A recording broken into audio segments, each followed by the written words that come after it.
கவிதை இந்த நேசம் இப்பிறப்பும் எப்பிறப்பும் தொடரும் இந்த பாசம்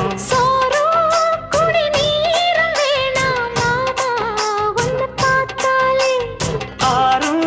பசியாரும் தானாச மொழி கேட்டாலே ஒன்ன பிரிஞ்சிருக்க தன்னந்தனிச்சிருக்க அம்மம்மாடி அப்பப்படி என் மனசு ஒத்துக்காது செந்தூர பாண்டிக்கு ஒரு சோடி கிளி கூ